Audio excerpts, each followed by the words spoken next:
సరే ఇంకా ఇంకొక వైపు చూస్తే అక్కడ ఆయన అరెస్ట్ చేశారని తెలిసింది, మన ఆ, అల్లు అర్జున్ గారిని.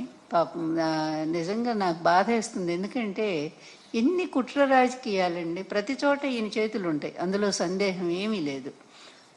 ఇక్కడ 29 మంది మన గోదావరి పుష్కరాల్లో చనిపోతే మరి ఇతను ఎన్నిసార్లు అరెస్ట్ చేసి జైల్లో పెట్టాలండి చంద్రబాబు గారిని? ఎన్నిసార్లు చేయాలా? అదేవిధంగా కందుకూరులో దాదాపుగా 9 మందిని చంపేశాడు ఈయన. మీటింగ్ ఇరుకు సందులో మీటింగ్ పెట్టి, ఇరుకు సందు, అందులో పాపం తొక్కిసలాట జరిగినట్టు తన కోసం జనం విపరీతంగా వచ్చినట్టు చేయటం కోసం, మీడియా కోసం అక్కడ అట్లాగే చేసి 9 మందిని చంపాడు. చీరల పంపిణీలో 3 ఆడవాళ్ళు ప్రాణాలు కోల్పోయారే. ఈయన ఎన్నిసార్లు జైల్లో పెట్టాలో చెప్పండి? అభిమానంతో వాళ్ళు విరగబడి ఆ రోజు అది అబ్బాయి అన్న కావాలని చేస్తారా?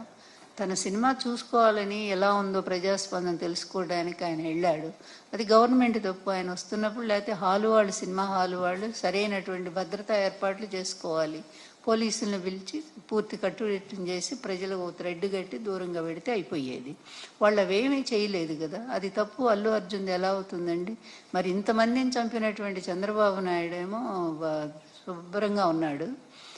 తెలియక జరిగిన దాని మీదేమో ఆ అబ్బాయిని అరెస్ట్ చేస్తారా?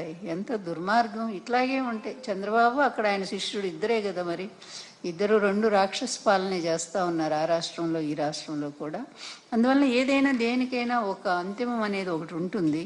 తప్పనిసరిగా రైతులకు అన్యాయం చేస్తున్నటువంటి ఈ ప్రభుత్వం తొందరలోనే దాన్ని హిట్ టీవీ యాప్ ని డౌన్లోడ్ చేసుకోండి. ఇందులో short news, live news, entertainment movies అన్ని అవైలబుల్ గా ఉన్నాయి. Please download Hit TV app. Hit TV app hit TV యాప్ని ఫ్రీగా డౌన్లోడ్ చేసుకోండి.